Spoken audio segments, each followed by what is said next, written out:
Hi வணக்கம். இன்றைக்கு நாங்கள் பார்க்க போகிறது இனிப்பு குழல் புட்டு செய்ய போகிறேன். நல்ல சுவையாக இருக்கும். அதுக்கு நான் 3 வகை மாக்களம் தான் செய்ய போகிறேன். இது அரிசிமா எடுத்து வச்சுருக்கிறேன். மற்றது குரக்கன்மா, அதாவது ராகிமாண்டு. இந்தியாவில் ராகிமான்னு சொல்லுவார்கள், இலங்கையில் குரக்கன்மான்னு சொல்லுவோம். மற்றது வெள்ளம்மா, அதாவது கோதுமைமா அவிச்சு வச்ச கோதுமைமா. மற்ற தேங்காய்ப்பூ இதுதான். மற்ற சீனி, சர்க்கரையும் போடலாம், வெல்லம் போடலாம். இதுதான் இன்றைக்கு நான் செய்ய போகிறேன். இனிப்பு குழல் புட்டு நல்லா இருக்கும். நான் 3 வகை மாவு கலந்து செய்கிறேன். நீங்கள் தனியாகவும் செய்யலாம், அதுவும் கூட விருப்பம். முதல்ல நாங்கள் தண்ணியாக கொதிக்க வைப்போம்.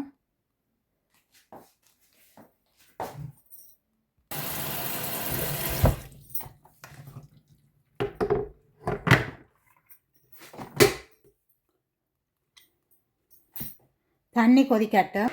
இப்போ நான் குரக்கன்மா எடுத்துட்டேன். இந்தளவு அரிசி மாவும் போட போகிறேன். அது எவ்வளவும் விரும்பினபடி போடலாம், கூட குறைய போடலாம். பாருங்கோ,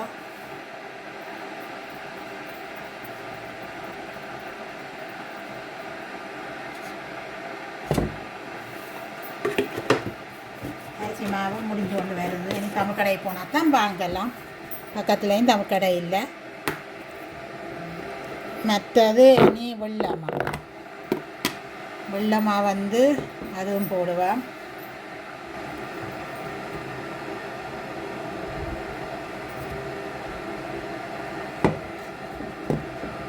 பாருங்கோ, 1 கப்பு.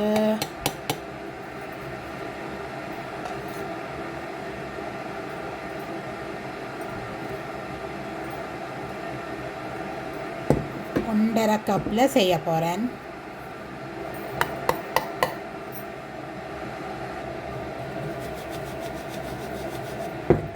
அரிச்சுத்தான் நான் பாய்க்கிறேன். நான் ஒரு முறையும்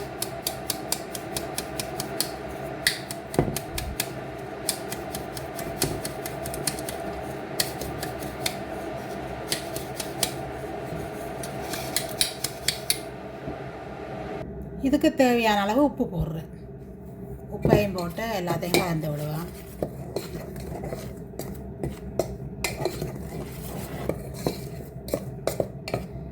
அரிசி மாவும் அவிச்ச கோதுமாவும் கலந்து குழல் போட்டு அவிச்சு சாப்பிட நல்லா இருக்கும்.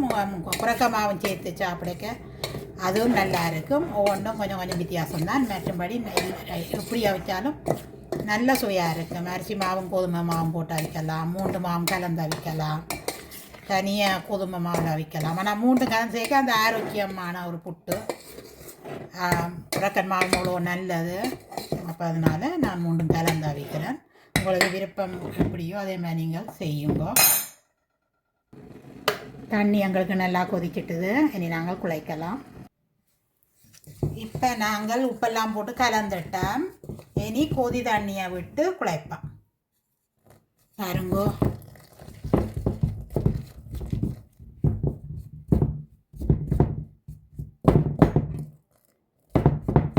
பார்த்து விடணும். கூடினா பிறகு நல்லா இருக்காது.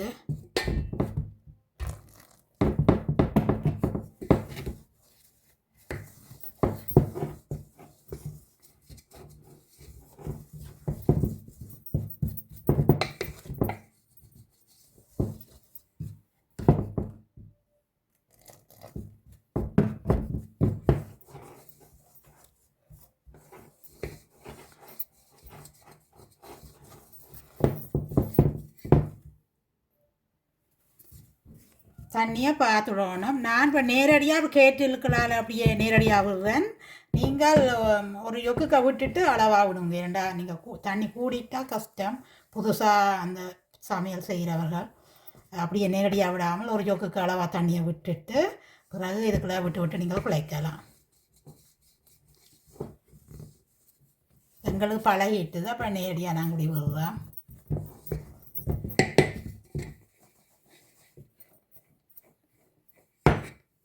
இஞ்சால வேறுங்கோ, இஞ்சால மாவையாக இருக்குது, அந்த பக்கத்தில் விடுவேன்.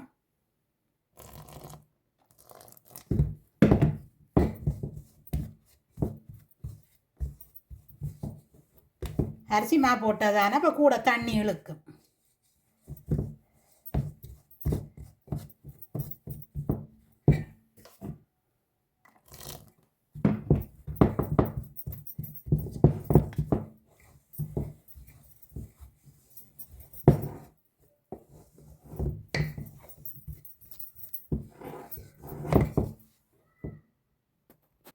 பாருங்கோ இப்போ இப்படி வந்துருக்கு. இப்படி அமர்த்தி பாருங்கோ. இப்படி இதாக வரணும். இப்படியா பிடிச்சி பார்க்க எங்களுக்கு இந்த மாதிரி கட்டி கட்டியாக குட்டியாக வரணும். பாருங்கோ எல்லாத்தையும் சேர்ப்பேன்.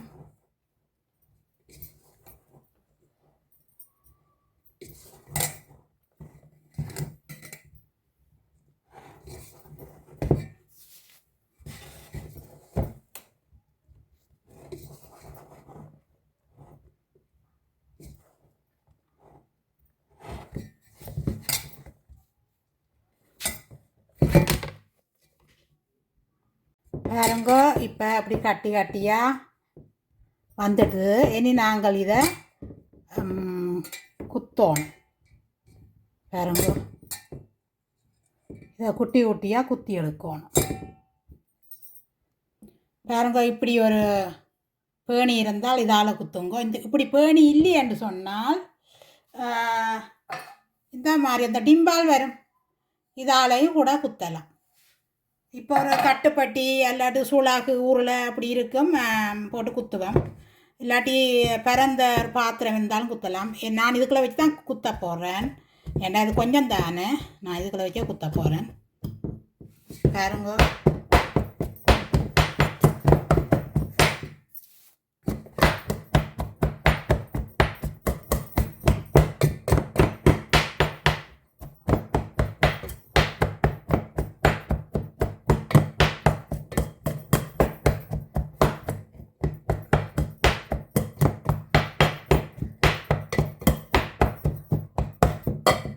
குட்டியாக வரணும். இந்த மாதிரி சின்னனா வரணும். சின்னனா இருந்தால் தான் நல்லா இருக்கும்.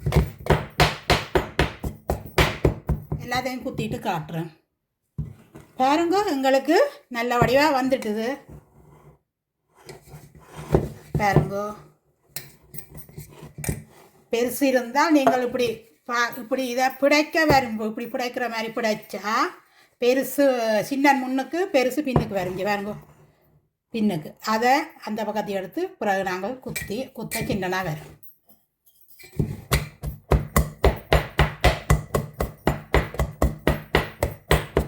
ஓகே எங்களுக்கு இப்போ எல்லாம் நல்ல வடிவாக வந்துட்டுது.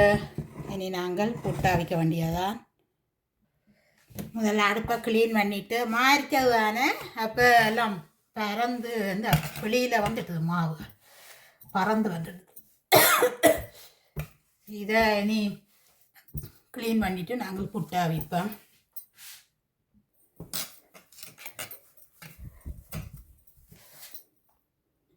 நாங்கள் புட்டு பானையை அடுப்பில் வைப்போம். இது குழல், இந்த தட்டை இதுக்குள்ளே போட்டுட்டு இதுக்குள்ள நாங்கள் வந்து சுடு தண்ணியை விடுவோம்.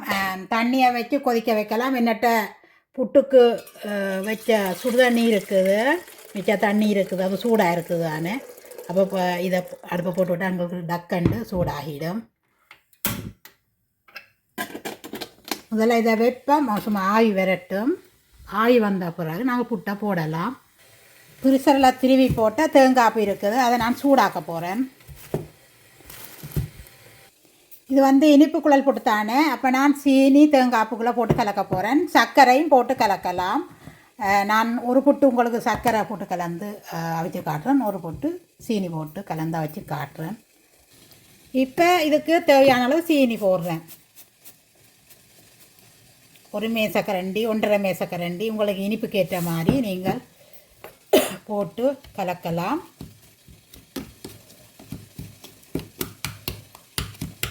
இப்போ இதை கலந்துட்டேன்.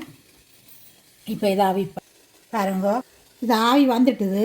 நான் இதை எடுத்து போட போகிறேன். இப்போ வந்து ஒரு கரண்டி தேங்காய்ப்பு கணக்க போடலாம். நிறைய தேங்காய்ப்பு இருந்தால் போட்டு செய்ய நல்லா இருக்கும், நிறைய போடலாம். இப்போ புட்டு பாருங்கோ, இப்போ புட்டு போடுறேன். அடுத்தது தேங்காய்ப்பூ,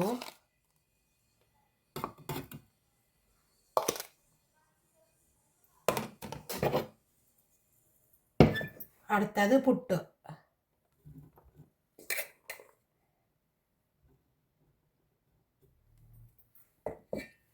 அடுத்தது தேங்காய் பூ அடையாக போடுறது போட்டு அவிக்கிறது. நிறைய தேங்காய் போட்டு செய்ய இன்னும் கூட நல்லா இருக்கும்.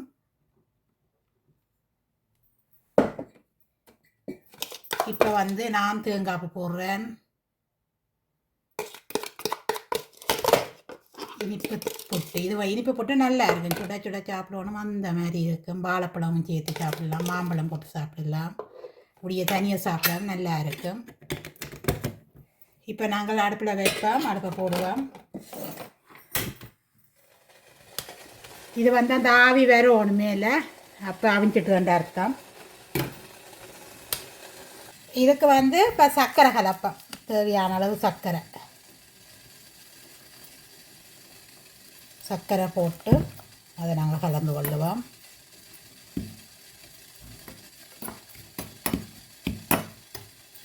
அதோட கொஞ்சம் சீனியும் போடுறோம். அந்த இனிப்பு சுவை கூட நல்லா இருக்கும். சர்க்கரையோட இனிப்பு என்ன சீனியும் போடைக்க கொஞ்சம் நல்லா இருக்கும். அதையும் கலந்து விடுவோம். பாருங்கோ ஆவி மேலே வருது. ஆனால் அந்த வீடியோவில் தெரியுதோ தெரியாது. நான் உங்களுக்கு இந்த பேப்பரை பிடிச்சா தெரிஞ்ச ஒரு சத்தம் வருது, அந்த ஆவி மேலே வருது பாருங்கோ. அதுதான் இப்போ இறக்கலாம். பாருங்க இப்படி ஒரு அகப்ப காம்பு எடுத்துட்டு நாங்கள் இதை புட்டை தள்ளுவோம். புட்டு பாருங்கோ.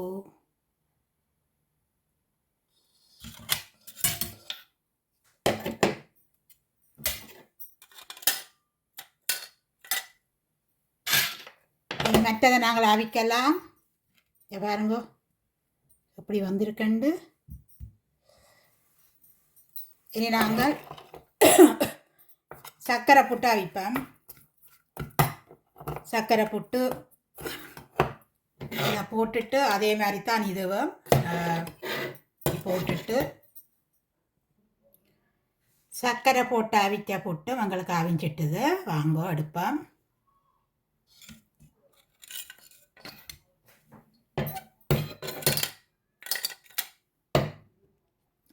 இப்போ இந்த மாவை நீங்கள் அப்படி குழைச்சபடி நாளைக்கும் குறிச்சிக்க வச்சுட்டு நாளைக்கும் அவிக்கலாம். ஆனால் தேங்காய்ப்பு போட்டு வைக்கக்கூடாது. தேங்காய்ப்பு அவிக்க உடலாம் போடணும். இப்போ தேங்காய்ப்பு போட்டால் புட்டுமா பழுதாயிடும். இப்போ நாளைக்கும் நீங்கள் அவிக்கலாம். நான் இப்போ இனிப்பு போடாமல் ஒரு புட்டு அவிக்க போகிறேன். பாருங்க எங்களுக்கு எல்லா புட்டும் அவிஞ்சு ரெடி ஆகிட்டுது. இது நார்மல் புட்டு, இனிப்பு போடாமல் தேங்காய்ப்பு போட்டு அவிச்சது, சர்க்கரை போட்டு அவிச்சது, சீனி போட்டு அவிச்சது. நீங்கள் விரும்பின மாதிரி செய்யலாம். குரக்கன் நான் 3 வகை மா கலந்து அவிச்சேன்னா நீங்கள் அரிசி மாவும் கோதுமை மாவும் கலந்து அவிக்கலாம். எப்படி வேணும்னாலும் அவிக்கலாம். இப்படி இனிப்பு போட்டு சீனி போட்டு அவிக்கிற நல்ல சுவையாக இருக்கும். சுடாய் பிறகு சாப்பிடணும் அந்த மாதிரி இருக்கும். இதோட வாழைப்பழம், மாம்பழம், பிலாப்பழம் இருந்தால் சேர்த்தும் சாப்பிடலாம், நல்லா இருக்கும். நார்மல் புட்டு சம்பல் இருக்குது, கறியோடு சாப்பிடலாம், சம்பளோடு சாப்பிடலாம். எல்லா கறியும் புட்டுக்கு நல்லா இருக்கும். இதே மாதிரி நீங்களும் ட்ரை பண்ணி அவிச்சு சாப்பிட்டு பாருங்கோ, அவ்வளோ சுவையாக இருக்கும். புதுசாக யாராவது வந்திருந்தால் சப்ஸ்கிரைப் பண்ணிவிட்டு பாருங்கோ, அது எங்களுக்கு சப்போர்ட்டாக அமையும். கருத்துக்களையும் எழுதுங்கோ, லைக் பண்ணுங்கோ. இத்துடன் இந்த வீடியோவை நான் முடித்து கொள்ளுறேன். நான் முதல் இனிப்பு புட்டு சாப்பிட போகிறேன். சர்க்கரை புட்டு இனிப்பு சீனி போட்ட புட்டோடையும் முதல் சாப்பிட்டுட்டு பிறகு கடைசியாக சம்பளம் நார்மல் புட்டும் சாப்பிட போகிறேன். வாழைப்பழமும் ஒதுக்கி வச்சிருக்கிறேன். இத்துடன் இந்த வீடியோ முடித்து கொள்கிறேன். சப்போர்ட் பண்ணுங்க. நன்றி, வணக்கம்.